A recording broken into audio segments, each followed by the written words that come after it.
Hello guys, welcome to mathematical wisdom. Last video में हमने arithmetic progressions की theory को कंप्लीट किया था। आज की वीडियो में होने वाले हैं अर्थमेटिक प्रोग्रेशंस के ऑब्जेक्टिव क्वेश्चंस। इस वीडियो के अंदर हम लगभग 30 क्वेश्चंस को डिस्कस करने की कोशिश करेंगे और एक एग्जाम स्टाइल में जिस तरीके से आप अपना टाइम बचा पाए एग्जाम में, इस तरीके से क्वेश्चंस को अटेम्प्ट करेंगे। मैं आपको इस वीडियो में सिर्फ ऑब्जेक्टिविटी की बात करूंगा, सब्जेक्टिविटी के लिए मैं नेक्स्ट वीडियो के अंदर आपसे डिस्कस करूंगा। तो चलिए अपनी बातचीत को शुरू करते हैं। पहला क्वेश्चन आपके सामने है, a sum of 1000 rupees is invested 8% simple interest per annum. Per annum का मतलब होता है एक साल में 8% इंटरेस्ट लगा है। उसने पूछा है the interest at the end of 30 years. 30 years के बाद पूछा जो गया है वो है इंटरेस्ट। तो एक साल में अगर वो 8% इंटरेस्ट लेता है तो मैं पूछूंगा आपसे कि 2 साल में कितना लेगा। तो आप कहोगे सर 8% इंटू 2, ये तो 2 साल में 16% ले लेगा। 3 साल में कितना लेगा? 8 इंटू 3। तो उसने पूछा कितने साल में? 30 ईयर्स में।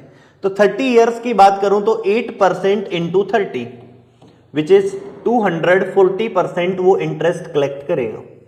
अब अगर बात करें 240% की, तो 240% होता है 100% प्लस 100% प्लस 40%।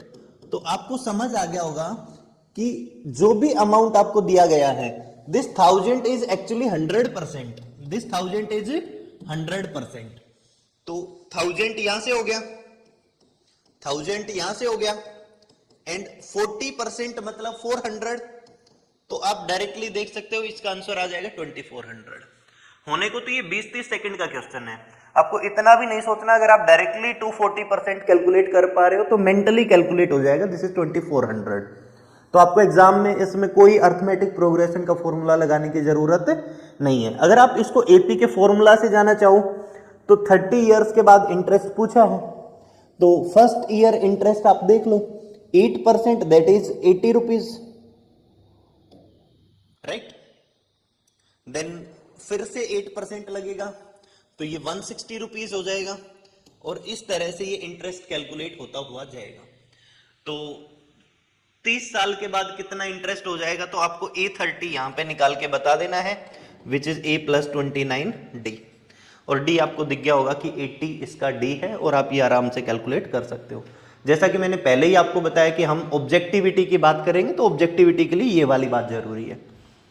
नेक्स्ट क्वेश्चन है हमारे पास, in an AP it is given that a बराबर 5, डी बराबर 3, a n is equal to 50, then the value of n is, then the value of n is. तो उसने ये पूछा है कि जो ये 50 है ये इस सीक्वेंस की कौन सी टर्म है, 50 है वो इस सीक्वेंस की कौन सी टर्म है।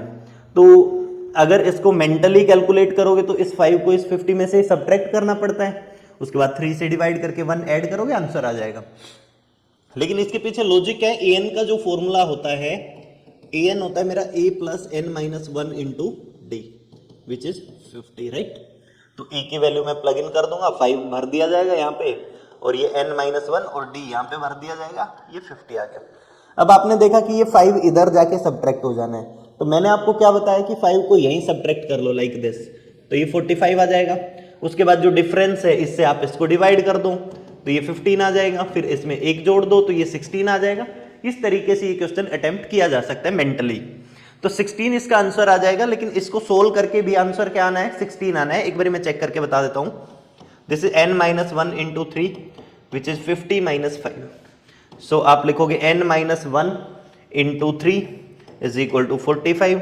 उसके बाद मैं दोनों साइड 3 से डिवाइड कर लूंगा, 3 से 3 कैंसिल हो जाएगा, ये 15 आ जाएगा। n माइनस 1 बराबर 15, so n will be 16 here, right.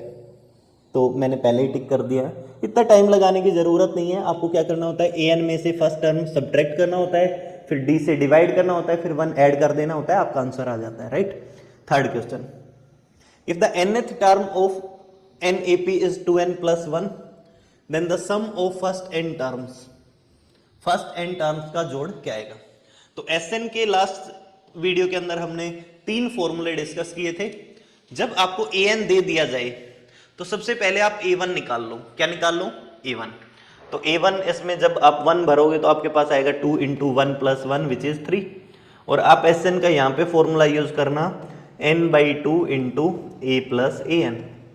जैसे ही वैल्यूज फिल करोगे तो आपके पास आंसर आ जाएगा n/2, ए के प्लेस पे मैं 3 लिखूंगा और ए एन की जगह पे मैं लिखूंगा 2n+1, तो ये 2n+4 हो गया है मेरे पास। So it will be n/2 into 2n+4, 2 ऊपर से कॉमन आ जाएगा, n/2 इंटू 2 कॉमन आ जाएगा, n+2 आ जाएगा, इस 2 से ये 2 कैंसिल हो जाएगा और ऑप्शन नंबर 4 आपका करेक्ट आंसर आ जाएगा। ठीक है, नेक्स्ट क्वेश्चन पे मूव करते हैं। Find the common difference of the AP. तो इस टाइप से जब आपसे कॉमन डिफरेंस पूछा जाए तो जो ये एपी है फर्स्ट टर्म तो ठीक है, मेरे पास 1/3 लिखा हुआ है, लेकिन जो आपके पास सेकंड टर्म यहाँ पे लिखा हुआ है मैं इसको कुछ इस तरह से लिखूंगा 1/3 माइनस 3b/3। तो जब आप सेकंड में से फर्स्ट घटाओगे तो ये 1/3 कैंसिल आउट हो जाएगा, आपके पास बचेगा -3b/3, तो ये 3 से 3 कैंसिल हो जाएगा, तो -b आंसर आ जाएगा। आपका आंसर क्या आ जाएगा? -b। ठीक है, next question, the nth term of an AP is this, then the common difference is. तो यहाँ पे खास ट्रिक है जो मैं आपको अभी बता देता हूँ। तो ये 5 सेकंड का क्वेश्चन है एट मैक्स, जितनी देर में आप क्वेश्चन रीड कर सकते हो उतनी देर में क्वेश्चन सोल्व हो जाएगा। तो आप an इज इक्वल टू लिख सकते हो 7 - 4n, ये आपको गिवन है, राइट। तो ट्रिक क्या है यहाँ पे, an अगर आपको an प्लस बी टाइप से दिया जाए, an प्लस बी टाइप से दिया जाए, तो यहाँ पे जो फर्स्ट टर्म होती है वो होती है a प्लस बी, और जो कॉमन डिफरेंस होता है वो होता है जो n का कोफिशिएंट है वो। तो आप क्लियरली यहाँ पे देख सकते हो, यहाँ पे n का कोफिशिएंट -4 है, इसलिए इसका कॉमन डिफरेंस -4 हो जाएगा। तो आपको यहाँ पे देखते ही पता लग जाएगा this is the common difference, right. चलिए आगे मूव करते हैं। Which term of the AP is 0। तो ये क्वेश्चन मैंने जब अटेम्प्ट किया तो मैंने बड़े सिंपल तरीके से सोचा कि यहाँ पे 72, 63, 99 का डिफरेंस चल के आ रहा है, तो ये बेसिकली 9 की टेबल लिखी हुई है, और आप देखोगे 9 8 जा 72 होता है, 9 8 जा 72 होता है, और 9 1 जा 9 होता है, और 0 उसके बाद आएगा। तो इस 1 से लेके इस 8 तक आपके पास 8 टर्म हो जाएंगी, और एक टर्म ये है 0 जो कि 9वीं टर्म हो जाएगी, तो टोटल 9 टर्म्स हो जाएंगी। ये आप मेंटली कर सकते हो इस तरीके से, जबकि आपको फॉर्मूला लगाना है तो आपको दिया हुआ है कि an इज इक्वल टू 0 है। तो an क्या होता है, e plus n minus 1 into D बराबर 0। e की जगह पे मैंने लिखा 72 प्लस n माइनस 1, डी की जगह लिखा 9 विच इज इक्वल टू 0। सो मैं इस 72 को उधर शिफ्ट कर देता हूँ, ये आएगा n माइनस 1, ये d एक्चुअली यहाँ पे -9 आएगा, d आपका -9 आएगा यहाँ पे, तो मैं यहाँ पे -9 लिख लेता हूँ। तो ये -9 times n minus 1 is equal to -72, minus से माइनस कैंसिल हो जाएगा, so n minus 1 will be 8, n will be equal to 9। ये 8 आया, ये 9 उधर डिवाइड में चला गया, तो 9th term will be the 0, right. So S1 is the sum of an arithmetic progression of n odd numbers, and S2 sum of the terms of the series at odd places। S1 by S2 आपको बता देना है। अगर ये question आपके सामने objective में आ जाएगा तो ये आपके प्राण निकाल देगा एकदम से ना, लेकिन अभी जो मैं आपको मेथड बताऊंगा उससे आप देखोगे कि ये क्वेश्चन चुटकियों में सोल्व हो जाएगा, 20-30 सेकंड का क्वेश्चन भी नहीं है ये। तो मैंने देखा ठीक से क्वेश्चन को पढ़ना है आपको, है ना। S1 is the sum of, S1 क्या है, सम है, arithmetic progression n odd numbers, यहां पे क्वेश्चन का राज छुपा हुआ है। तो मैंने क्या किया, एक ओड नंबर्स की सीक्वेंस बना ली जो मैं सबसे सिंपल सोच सकता था, लाइक दिस। ओके, तो मैंने S1 को मान लिया कि पहली 3 टर्म्स का जोड़ है ये, S1 को क्या मान लिया, पहली 3 टर्म्स का जोड़ है। तो S1 बराबर आ जाएगा मेरा यहां पे 9, क्या आ जाएगा 9। तो S2 क्या है, S2 है sum of terms of the series at odd places. तो जैसे ये पहला प्लेस है, ये दूसरा प्लेस है, ये तीसरा प्लेस है, तो ओड प्लेसेस पे जो सम बनेगा वो बनेगा 1 + 5 विच इज 6, 1 + 5 विच इज 6। तो S1 by S2 करूंगा तो ये आएगा मेरा 3/2, राइट। तो 3/2 आप क्लियरली देख सकते हो कि ये 1 से बड़ा है, या तो आप n की जगह पे यहाँ पे 3 डाल लो, n की जगह पे क्या डाल लो 3, मैंने n का क्या चूज किया है, 3 टर्म ली है, राइट। तो 3 डालोगे तो 3 × 2 = 6/4, ये आया मेरे पास 3/2, राइट। जैसे ही मैंने इसमें 3 डाला तो ये आया 4/6 विच इज 2/3, तो ये आंसर नहीं हो सकता है। दिस इज 11/4, ये भी आंसर नहीं है। 3 डालोगे तो ये आएगा फिर से 2/3, ये भी आंसर नहीं है। तो 3/2 सिर्फ पहले से मैच हो रहा है, तो पहले वाले को आप टिक कर दोगे। तो ये इस तरह से सोल्व किया जा सकता है। ओके, n ओड नंबर्स, तो n बराबर मैंने यहाँ पे 3 चूज किया हुआ है, इसलिए ये क्वेश्चन सोल्व हो गया। अगर आप इसको n लेके भी सोल्व करोगे तो भी कोई मुसीबत की बात नहीं है। ठीक है, आगे मूव करते हैं। The value of x for which this are 3 consecutive terms of AP. तो जब भी आपको ऑब्जेक्टिव क्वेश्चन में ऐसा दिखे कि n की वैल्यू बताओ, x की वैल्यू बताओ, जिसके लिए ये जो गिवन टर्म्स है ये एपी के अंदर आ जाए, तो आप हिट एंड ट्रायल से जा सकते हो। किससे जा सकते हो? हिट एंड ट्रायल से। तो मेरे को सबसे जो खूबसूरत ऑप्शन नजर आ रहा है वो ये नजर आ रहा है। क्यों? क्योंकि ये सबसे 6 छोटा भी है और पॉजिटिव भी है, छोटा भी है और पॉजिटिव भी। तो मैंने x की जगह पे 6 भरने पे ये मिला मेरे को 12, ये मिला मेरे को 16 and this is going to be 20, right? 6 3 18 plus 2 and clearly you can see this is an AP, this is an AP. तो आप इस तरह से टिक कर सकते हो कि ये करेक्ट आंसर है इसका, चुटकुला खेल। वैसे अगर आप चाहते तो आप इसको सेकंड में से फर्स्ट सब्ट्रैक्ट करो, like this x plus 10 minus 2x is equal to 3x plus 2 minus x plus 10, और आप इसको सोल्व करोगे तो मैं करके भी बता देता हूँ सोल्व। ये आएगा x plus 10 minus 2x is equal to 3x plus 2 minus x minus 10. So this is 10 minus x which is equal to 2x minus 8, right? 8 को उधर भेज दो, x को इधर ले आओ, 18 is equal to 3x. So x is going to be 6. तो इस तरीके से भी 6 आ रहा है, लेकिन ये थोड़ा टाइम कंज्यूमिंग रहेगा इसके कंपैरिजन में, राइट? आगे मूव करते हैं।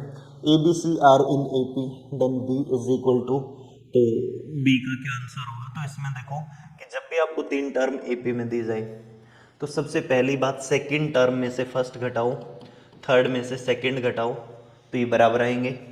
तो बी के पास बी लेके जाओगे तो ये आएगा ए प्लस सी, क्योंकि ये ए इधर आके प्लस का हो जाना है, right? So it is going to be 2b is equal to a plus c. So b is equal to a plus c by 2। तो एक ये वाला एक्सप्रेशन आपको याद होना चाहिए और एक ये वाला एक्सप्रेशन आपको याद होना चाहिए। अगर ये एक्सप्रेशन आपको याद है तो ये आपका काफ़ी टाइम बचाएगा एग्जाम के अंदर। तो आप क्लियरली फोर्थ को 5 सेकंड 10 सेकंड में टिक कर सकते थे अगर आपको ये एक्सप्रेशन याद है। अगर आपको याद नहीं है तो इनको याद कर लो, स्टार लगा लो। ठीक है, आगे मूव करते हैं। The sum of all terms of an arithmetic progression having 10 terms except for the first term is 99। ये थोड़ा लेंदी क्वेश्चन होने वाला है। ये कह रहा है कि अगर फर्स्ट टर्म के अलावा बाकी सबको जोड़ दिया जाए तो आपके पास 99 आएगा। इस बात का मतलब ये है a2 plus a3 plus a4, और इस तरह से 10 की 10 टर्म्स को अगर आपको जोड़ना पड़े तो ये 99 आ जाएगा, राइट?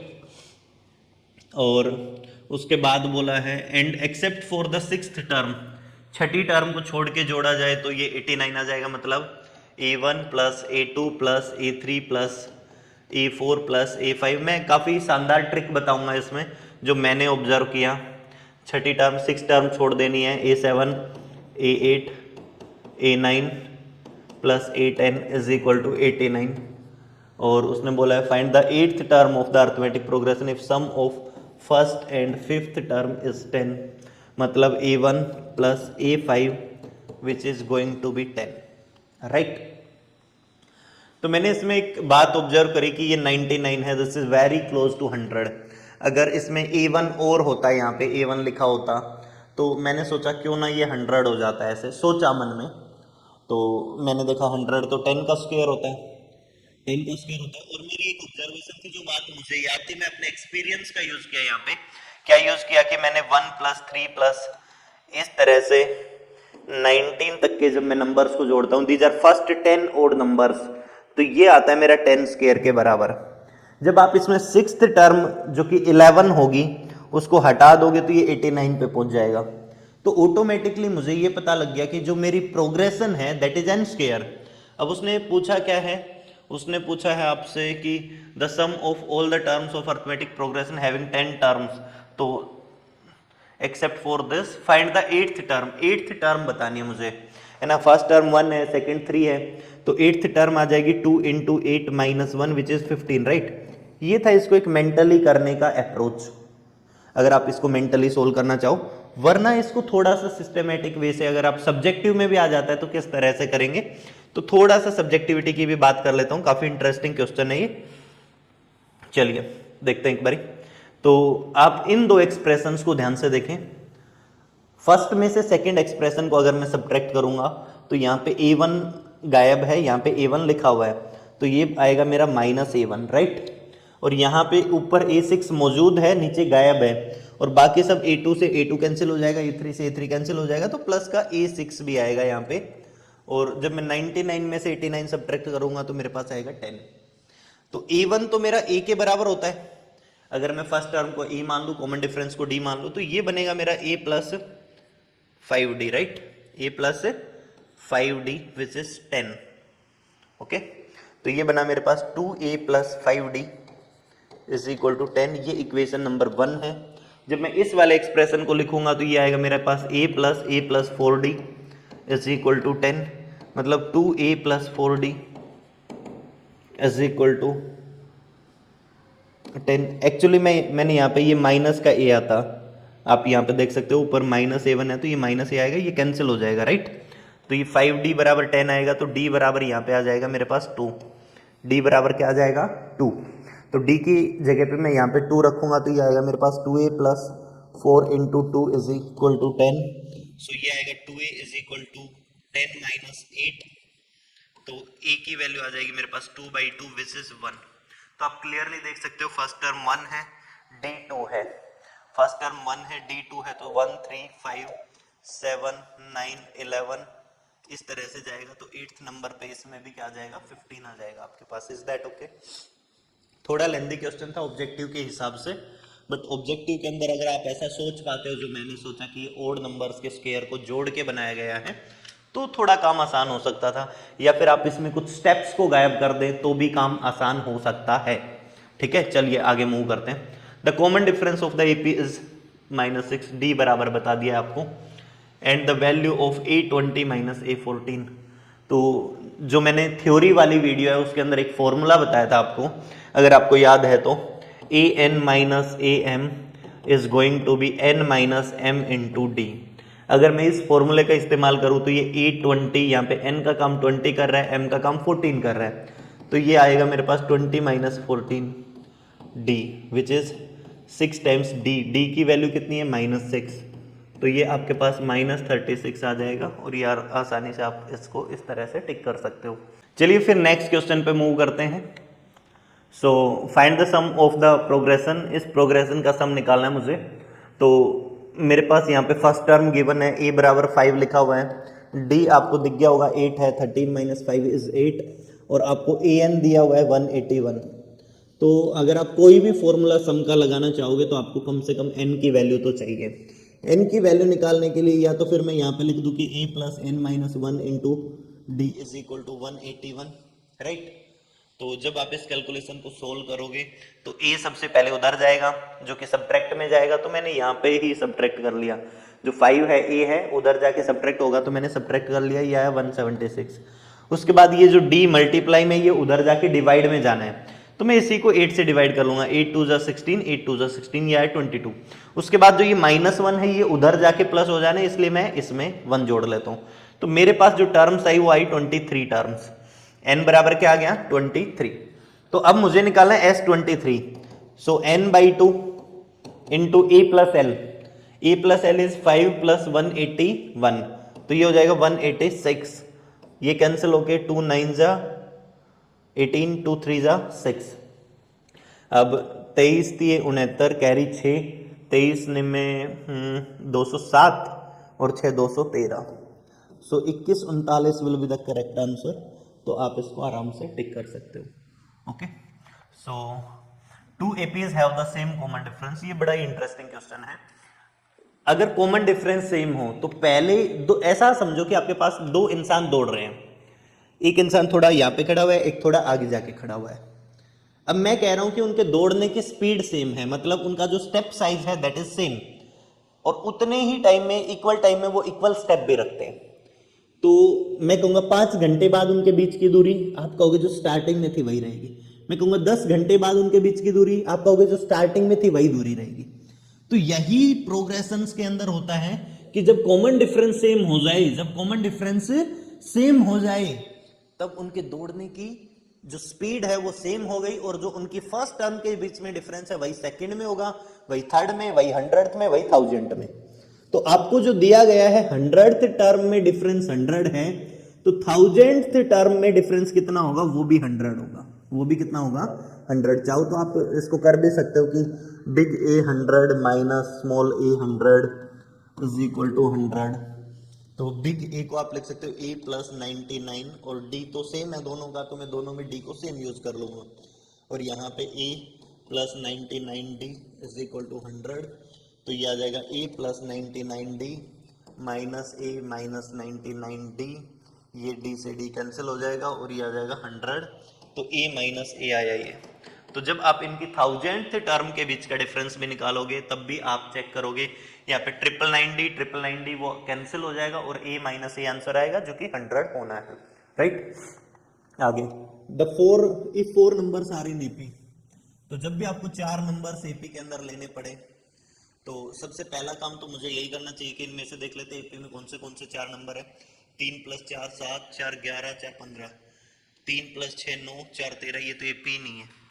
5 5 10, 5 15, 5 20, ये भी एपी है। 4 6 10, 6 16 और 6 22, ये भी एपी है। अब उसके बाद क्या बोला, such that their sum is 50, उनका सम क्या होना चाहिए, 50 होना चाहिए। तो यहाँ पे देखो 15 3 18, 11 7 18, 18 36 कैंसिल, 20 और 5 25, और 25 50, हाँ इनका 50 है। 22 4 26, 26 52, इनका सम भी 50 नहीं है। तो आप ऑप्शन नंबर 3 पे टिक कर सकते हो। तो इसमें आपको कोई क्वेश्चन सोल्व करने की जरूरत नहीं है, मैंने पूरा पढ़ा भी नहीं है, 2 लाइनें पढ़ी तो उससे ये सोल्व हो गया है, राइट। आगे मूव करते हैं। The list of numbers this is, तो एक बार देख लेते हैं एपी है या नहीं है। तो -10 में जब आप +4 करोगे, फिर से +4 हुआ, और फिर से +4 हुआ, तो एपी तो है। कॉमन डिफरेंस क्या है, क्या जुड़ता हुआ जा रहा है, +4, राइट। तो सेकंड में से जब आप फर्स्ट को सब्ट्रैक्ट करोगे तो +4 आएगा, NAP विद D4, राइट। आगे मूव करते हैं। The common difference of the AP can be, common difference only negative, only zero, only positive. कुछ एग्जांपल्स की मदद से इसको देखने की कोशिश करते हैं।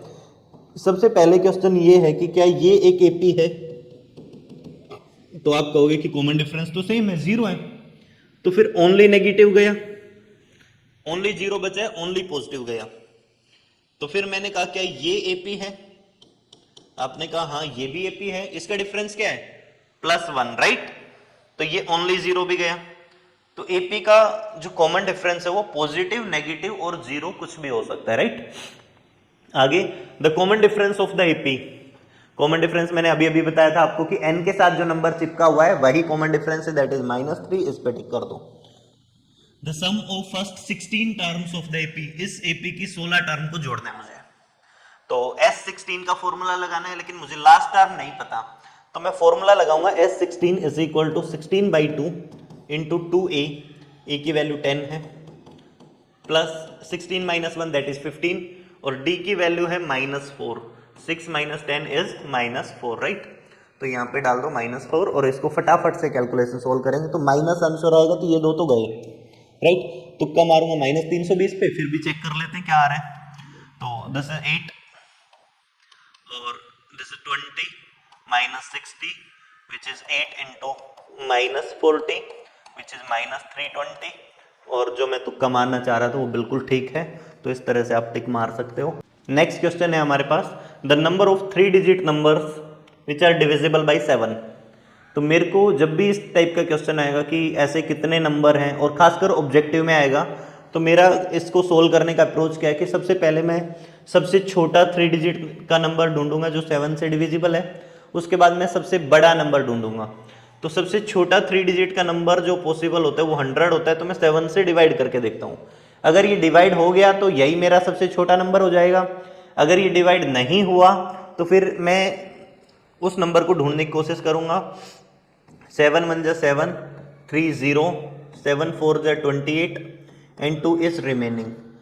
So you can say कि this number is 2 extra than the number which is completely divisible by 7. तो 100 में से मैंने 2 माइनस किया 98, तो ये नंबर 7 से डिविजिबल होगा, लेकिन ये 2 डिजिट का नंबर है, 3 डिजिट का नंबर नहीं है। तो मैं इसमें क्या करूंगा, 7 ऐड कर लूंगा, तो मेरे पास सबसे छोटा नंबर मिल जाएगा। अब ये नंबर मिलेगा कितने नंबर पे, 14 पे तो ये गया था, तो ये वाला नंबर 15 टाइम्स मिलेगा। कितने टाइम्स मिलेगा, 15 टाइम्स। सबसे छोटा नंबर मिला 105 which is 7 into 15, 7 into 15। Next number मिलेगा 7 इंटू 16 विच इज 112, एंड इस तरह से चलता जाएगा। लास्ट नंबर की तरफ जाएंगे तो हम 999 को डिवाइड कर लेंगे 7 से, 7 1 जा 7, 2 9, 7 4 जा 28, 1 9, 7 2 जा 14, 5. So the number is 995, 9 minus 5 which is 994, right? And this is 142 times, 7 into 142 which is 994, right? तो ये वो सारे नंबर हैं जो 3 डिजिट के हैं और 7 से डिविजिबल हैं। अब मैंने देखा कि ये जो गिनती है ये मेरी 15 से शुरू हो रही है, तो इस 15 से पहले 14 नंबर ऐसे होंगे जो 7 से डिविजिबल थे लेकिन वो 3 डिजिट नहीं थे, वो या तो 2 डिजिट नंबर्स थे या फिर वो सिंगल डिजिट नंबर्स थे। और यहां पे जो अंतिम नंबर मिला है वो 142 मिला है। तो अगर मैं काउंटिंग 1 से लेके 1000 तक बात करता कि कितने 3 डिजिट नंबर्स होंगे, तो मैं कहता कि 142 नंबर्स हो जाएंगे, 999 तक पूछता तो 142 नंबर हो जाएंगे। लेकिन उसमें से 14 नंबर ऐसे हैं जो 3 डिजिट के नहीं हैं, तो क्या मैं 142 से डायरेक्टली 14 माइनस कर दूं, which is nothing but 128, right? So this second option is the correct option, right? आगे मूव करते हैं। The sixth term from the end, तो इन क्वेश्चंस को करने का सबसे आसान तरीका ये होता है कि पीछे से 6 टर्म लिख लो आप, बेस्ट है। वरना एक फॉर्मूला होता है, मैं वो फॉर्मूला लिख देता हूं, kth टर्म फ्रॉम एंड। तो आप यहां पे k की जगह पे 6 डाल सकते हो, which is l plus k minus 1, और d की जगह पे लिख दूंगा माइनस d। तो इस फॉर्मूले से आप बड़े आसानी से 6th टर्म फ्रॉम एंड निकाल सकते हो। मैं यहाँ पे d देखूंगा कितना है, तो d है -3, d कितना है -3। तो जब मैं इसको उल्टा देखूंगा तो मुझे +3 करना पड़ेगा। तो -31 में जब मैं +3 करूंगा तो -28 पे पहुंचूंगा, फिर से +3 करूंगा -25, -22, -19, -16। तो आप देखोगे छठे नंबर पे -16 आया। इस तरीके से आप इसको टिक कर दोगे ऑब्जेक्टिव में, कोई मिस्टेक होने का चांस यहाँ पे नहीं है, right. The sum of first 10 terms of this AP, तो जब आपको 10 टर्म्स को जोड़ना है तो आप देख पा रहे हो कि हर किसी में z आया है जो कि प्लस का है, राइट। तो इसमें +10z आना चाहिए, इसमें माइनस का 10z है, इसको मैंने काट दिया, राइट। फिर मैंने इन नंबर्स को देखा, -8, -2, 4, आपने देखा तो यहाँ पे +6 हुआ है, फिर से +6 हुआ है, नेक्स्ट नंबर आएगा मेरा 10, और इस तरह से मेरे को 10 नंबर जोड़ लेने, राइट। तो आप देख पा रहे हो कि नेगेटिव तो ये बिल्कुल नहीं आ सकता है, तो ये वाला ऑप्शन तो ऐसे ही कट जाएगा क्योंकि इसमें माइनस का 190 आया है, जबकि मेरा सम प्लस का आएगा क्योंकि प्लस के नंबर्स आने शुरू हो गए। अब जैसे मैंने इसमें -190 देखा और यहाँ पे 190 देखा तो मेरे को लगा कि ये कंफ्यूजन के लिए दिया होगा, तो मैं तुक्का मारूंगा। अगर मेरे पास बिल्कुल टाइम कम है, एग्जाम में टाइम ही नहीं है, तो मैं इस पे टिक मार दूंगा। बट अगर आपके पास जरा सा भी टाइम है then you have to recheck that. चलो रीचेकिंग के लिए मैं इन 10 टर्म्स को जोड़ लेता हूं आपके सामने। तो S10 निकालूंगा which is 10/2, 2a which is -16 plus 10 - 1 9 and d is 6, right? So this is 10/2 and this is -16 plus 54 and this is 10/2 into 38, so this is 19 and this is 190, right? तो मेरा तुक्का भी ठीक लग गया था, किस्मत अच्छी है। आज की इस वीडियो में हमने 2 बार तुक्का मारने की कोशिश की है और दोनों बार करेक्ट तुक्का लग गया, तो आपको समझ आ रहा होगा। सम ऑफ फर्स्ट 5 मल्टीपल्स ऑफ 3, देखो 5 मल्टीपल कोई ज्यादा मल्टीपल नहीं होते हैं, उनको लिख लेना बेहतर है। और 3 के 5 मल्टीपल 3, 6, 9, 12, 15। तो जब भी आपको थोड़ी सी टर्म एपी में जोड़नी हो तो पहली लास्ट को जोड़ लो, 18, इनको जोड़ोगे फिर से 18 आएगा, तो 36 ये हो गया, 9 ये हो गया, तो 45 आ गया है। कितना आ गया है 45। तो आप इस तरह से 5 मल्टीपल्स को जोड़ देते हो। कोई एसएन का फॉर्मूला नहीं लगाना है यहाँ पे, है ना। चलिए आगे मूव करते हैं। Which of the following statements is correct, इनमें से कौन सी स्टेटमेंट इसके बारे में करेक्ट है। तो सबसे पहला जो मेरा दिया हुआ है दिस इज √2। √8 को अगर मैं चाहूं तो 8 होता है मेरा 2 इंटू 2 इंटू 2 और इस पे लगा हुआ है रूट इस तरह से, ठीक है। तो इसको मैं देखूंगा 2√2 लिखा जा सकता है। इस पेयर में से एक 2 बाहर आ जाएगा और इसका पेयर नहीं बना तो अंदर रह जाएगा। So this is 2√2, this is 1√2, this is 3√2। आप कैलकुलेट कर सकते हो, दिस इज 2 इंटू 9 और 9 का रूट होता है 3, this is 2 into 16 which is 4√2। तो n टर्म्स को जोड़ना है तो nth नंबर पे आएगा n√2, n√2। जब आप इन सारे नंबर्स को जोड़ोगे तो आप कुछ इस तरह से लिख सकते हो √2, 2√2 and this is n√2, right. तो √2 कॉमन ले लो इसमें से, ये आएगा 1 प्लस 2 प्लस इस तरह से n तक जाएगा। और 1 से लेके n तक की टर्म्स का जो सम होता है ये हर बच्चे को याद होना चाहिए। वैसे तो आप एपी का फॉर्मूला लगा के भी निकाल सकते हो, आ जाएगा, लेकिन मेंटली याद होता है तो ऑब्जेक्टिव क्वेश्चंस में आसान हो जाता है कि this is n into n plus 1/2। तो ये आएगा √2 times n into n plus 1/2। तो √2 से ये √2 पे कैंसिल हो जाएगा और ये बिल्कुल सही बात है। The common difference of the AP is 3। तो मैंने बताया था n के साथ जो नंबर लगा होता है वही मेरा कॉमन डिफरेंस होता है, तो ये बात भी सही है। उसके बाद बोला है the sum of this is -8930, right. तो इसमें a की वैल्यू क्या है, a बराबर -5 है, ठीक है। व्हाट इज d, d है मेरा -3, राइट। तो और an की वैल्यू -230 है, -230।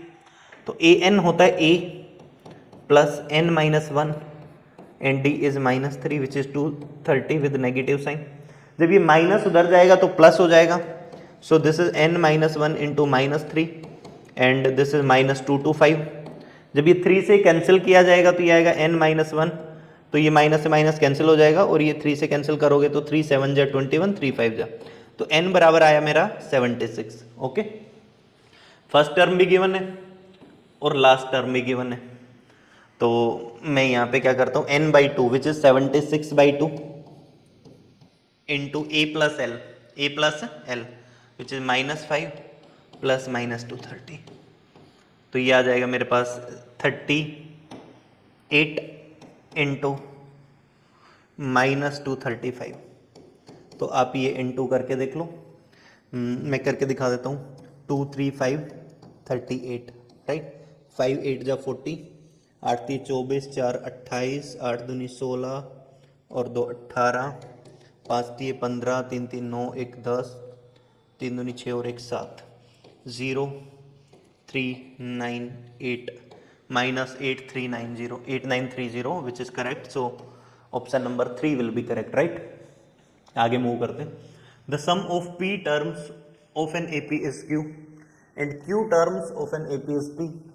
सम of p plus q terms, sum of p plus q terms. बड़ा इंटरेस्टिंग क्वेश्चन है ये भी ना, मेरे को ऐसे क्वेश्चंस करके बड़ा मजा आता है। इन क्वेश्चंस को मैं बिल्कुल सब्जेक्टिव वे में सोल्व नहीं करता हूँ, ऑब्जेक्टिविटी लगाते। p टर्म को जोड़ा जाए तो q आ जाए और q टर्म को जोड़ा जाए तो p आ जाए। तो क्यों ना मैं ऐसा सोच लूं कि 1 टर्म को जोड़ा जाए तो 2 आ जाए और 2 टर्म को जोड़ा जाए तो 1 आ जाए, बात बन जाए। अगर मैंने 1 टर्म को जोड़ा मतलब s1 बराबर 2 आ जाए एंड s2 बराबर 1 आ जाए, तो यहाँ पे p बराबर क्या हुआ 1, q बराबर क्या हुआ 2, राइट। तो ऐसी मैं कोई प्रोग्रेशन बनाऊं जिसमें एक टर्म का जोड़ 2, एक टर्म का जोड़ 2 तो मतलब वो पहली टर्म ही 2 है। 2 टर्म को जोड़ा जाए तो 1 आए। 1 कैसे आ सकता है, इस 2 में क्या जोड़ूं कि ये 1 आ जाए। आप कहोगे सर -1 जोड़ दो, मैंने कहा सेकंड टर्म रख दो। ये देखो 2 टर्म का जोड़ बना गया। अब उसने बोला है कि SP प्लस Q बताओ, P तो 1 है और Q 2 है, मतलब S3 पूछा है उसने। तो यहाँ पे जो डिफरेंस है वो कितना है मेरा -3 का है। तो यहाँ पे क्या आ जाएगा, ये -4 और आ जाएगा जब आप इसमें -3 करोगे। इनको जोड़ो, इसका जोड़ा है -3, कितना आया -3। तो 3 क्या है मेरा P प्लस Q है और माइनस लगाया तो minus of P plus Q। 3 को मैं लिख सकता हूं ना P प्लस Q और बाहर लगा हुआ है माइनस, तो minus of P plus Q. देखो पी माइनस क्यू बिल्कुल गलत बात है, पी में से क्यू घटाओ, 1 में से 2 घटाओ, -1 थोड़ी आया सम, 0 तो आया ही नहीं है, पी प्लस क्यू भी नहीं आया, यही आया, राइट। आगे एबीसी आर इन एपी, इसी वीडियो में मैंने बताया कि आपको ये एक्सप्रेशन डायरेक्टली याद कर लेना है, 2b बराबर ए प्लस सी। आपसे पूछा होगा कि कौन सी बात सच है, तो ये वाली बात सच है। आगे बढ़ते हैं। So this are in 3 consecutive terms of AP, तो अभी कराया था मैंने कि इसका आंसर 6 आ जाना है, right. Next, SN denotes the sum of first n terms. SN क्या है? सम ऑफ n टर्म्स का जोड़ है एपी का। तो S2n is equal to 3 times Sn। अगर ये वाला एक्सप्रेशन सेटिस्फाई हो जाए, S2n बराबर 3 times Sn, then S3n ratio Sn। तो जब टर्म्स को डबल किया जाए, S2n बराबर 3 टाइम्स Sn, ये कुछ ऐसा हुआ कि एक टर्म जो है n को मैं थोड़ी देर के लिए 1 डाल दूं, तो ये हुआ मेरा S2 बराबर 3 टाइम्स S1। जो पहली टर्म है उसका 3 गुना जो है वो S2 आ जाए, सम ऑफ 2 टर्म्स, तो आप देखोगे कि ये वाली जो प्रोग्रेशन है ये इस बात को आराम से सेटिस्फाई कर रही है। तो S2 आप देख सकते हो यहाँ पे 1 + 2 बराबर 3 और S1 बराबर 1, तो यहाँ पे S2 बराबर हो गया है मेरा 3 टाइम्स S1। तो उसने पूछा कि S3n ratio Sn। S3n, 3n मतलब n को 1 माना है, मैंने n को कितना माना है? 1, तो 3n मतलब S3 और उसके नीचे S1, 3 टर्म को जोड़ा तो मेरे पास है 6, S1 है 1, 6 रेशियो 1, तो दिस इज 6। तो इस तरीके से आप इसको मेंटली कर सकते हो। सब्जेक्टिव में आप इसको करने के लिए फर्स्ट टर्म को a मान लो, कॉमन डिफरेंस को d मान लो और खूब सारी मजदूरी करो और आपके पास आंसर आ जाएगा, ठीक है। The production of TV in a factory increases uniformly by a fixed number every year. हर साल भाई एक फिक्स नंबर से प्रोडक्शन बढ़ जाती है। The production 8000 sets in 6th year and 11300 in 9th year. Find the production in the 6th year, मतलब उसने पूछा S6 बता दो, S6 बता दो 6 साल में कितनी प्रोडक्शन है। ये नहीं पूछा है 6th ईयर में कितना हुआ, 6 साल में कितनी प्रोडक्शन हुई। तो आपको A6 दिया हुआ है 8000, A9 दिया हुआ है विच इज 11300। तो आप देखोगे यहाँ पे 6 में से इनका डिफरेंस कितना है 3D, और इनका डिफरेंस कितना है 300 ये हो गया और 3000 ये हो गया, तो 3300 ये हो गया, है ना। तो 3 से काटोगे तो ये आएगा 1100, राइट। तो D बराबर कितना आया 1100 आया। Is that okay? ये वही वाला फॉर्मूला लगाया मैंने, an minus am is equal to n minus m into d. आप देख पा रहे होगे A9 माइनस A6 बराबर, राइट। तो D मेरा आ गया 1100 और 6 साल में प्रोडक्शन पूछी है, तो A और निकाल लेता हूं मैं। तो इसके अंदर मैं D की वैल्यू प्लग इन कर देता हूं। ये है A + 5D which is equal to 8000। तो A + 5 इंटू 1100 विच इज 8000। तो A बराबर आया 8000 माइनस 5500, A बराबर आया मेरे पास 2500, राइट। तो अब मैं लगाऊंगा फॉर्मूला S6 बराबर 6/2 विच इज 3, राइट। 2A 2500 का डबल 5000 प्लस 6 - 1 5D, मतलब 5D आ जाएगा 5500, राइट। तो ये 3 बार कटेगा 3 और ये आएगा 10 500, तो 30,000 सीधा हो जाएगा, 500 का 1500, 31,500 इसका आंसर आ जाएगा, right. Next, the common difference of the AP Sn बराबर 10। अब की बार An नहीं दिया है, Sn दिया है, तो यहाँ पे एक फॉर्मूला और इंटरेस्टिंग सा, if Sn is equal to an square plus bn, ठीक है। इसमें कांस्टेंट नहीं होता है कभी भी, Sn के फॉर्मूले में कभी भी आपको कांस्टेंट नहीं मिलेगा अगर वो AP का फॉर्मूला है तो। For AP constant term will be missing, right. तो यहाँ पे जो फर्स्ट टर्म है वो आएगी A + b और यहाँ पे कॉमन डिफरेंस आएगा वो आएगा 2A। तो अगर आप इस फॉर्मूले का इस्तेमाल कर लोगे तो 3 का डबल हुआ 6, तो this is the common difference, right. So thank you. काफ़ी अच्छे से आपने वीडियो को देखा। होपफुली हम नेक्स्ट वीडियो में मिलेंगे जिसमें हम सब्जेक्टिव क्वेश्चंस का डिस्कशन करेंगे अर्थमेटिक प्रोग्रेशन का। Thank you.